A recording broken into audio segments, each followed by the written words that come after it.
Hey everybody, it's Jamie, and we're almost at the end of another calendar year. I cannot believe how fast this went. I hope all of you had just as crazy and fun of a year, which is why today I felt inspired to make a craft that could help us keep track of it all. Get ready as I show you how to make your own block calendar. Let's do it, girl.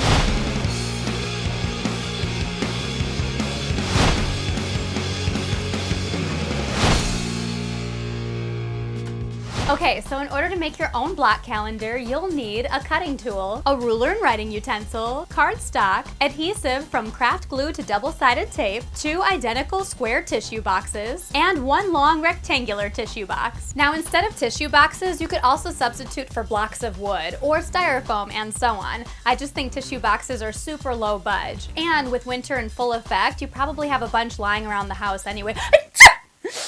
See what I mean? All right, let's make the last craft of the year in order to make the first craft of the year. Got you thinking on that one, didn't I? Step 1. The first step is to decorate your tissue boxes. My square tissue boxes are 4.5 inches wide and 5 inches tall, and my rectangle box is 4.5 inches wide, 9 inches long, and 3.5 inches tall. Cut out a square piece for each side of your 2 tissue boxes, or 12 pieces total. I added a 1/4 inch black border around each of my pieces so that they'll connect visually when placed together. But you can use anything here, from holiday wrapping paper to festive felt to panels of duct tape. Once you've finished decorating, use craft glue to adhere your pieces to the sides of your tissue boxes. And now you've got 2 colorful cubes ready to go. You'll repeat these exact same steps in order to decorate your rectangular tissue box. Make sure to leave the center opening of the box accessible, since we'll be utilizing that later. Step 2. Once your boxes are decorated, the next step is to add in your numbers, which will be what you use to display and switch up the dates on your calendar. Now, you could make a block that says 1 all over it, and then another block that says 2 all over it, and 3 and 4 and so on, but that's not really cost or space effective. I figured out that for the first block, all you need are the numbers 0 through 5. For the second block, you just need the numbers 0, 1, 2, 6, 7, and 8. Yeah, but Jamie, where's the 9? There it is! Yeah, that's right, Jamie Petito, turning your DIY world upside down 1 week at a time.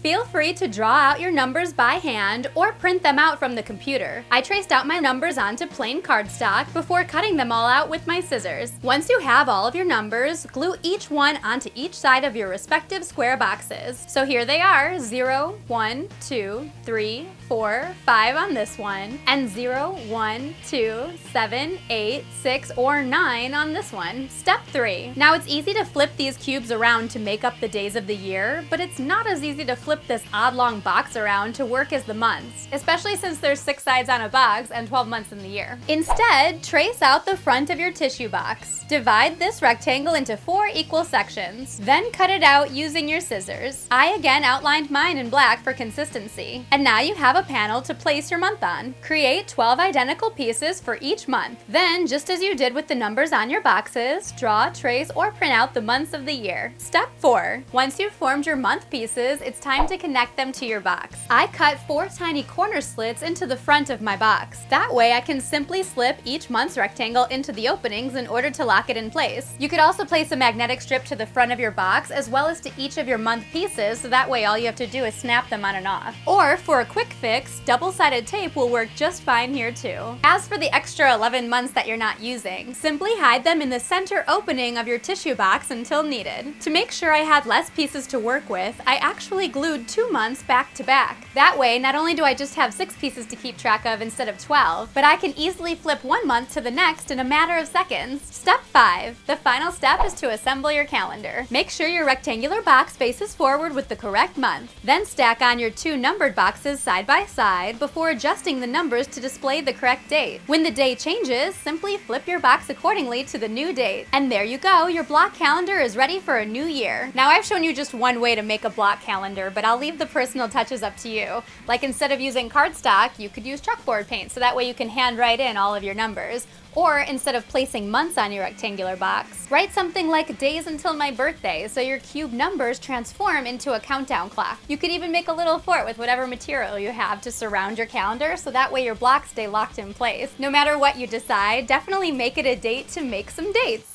How did your block calendar turn out? Tweet me at Jamie Petito, Instagram me at HeyJamie, or let me know on my fan page on Facebook. If you wanted to make a calendar but blocks weren't exactly your style, click the video on your left to make a calendar with days you can flip. And click the video on your right to make a calendar where you can see all the days of the month at the same time. We did it, girl! I'm Jamie, and you're on Gurl.com.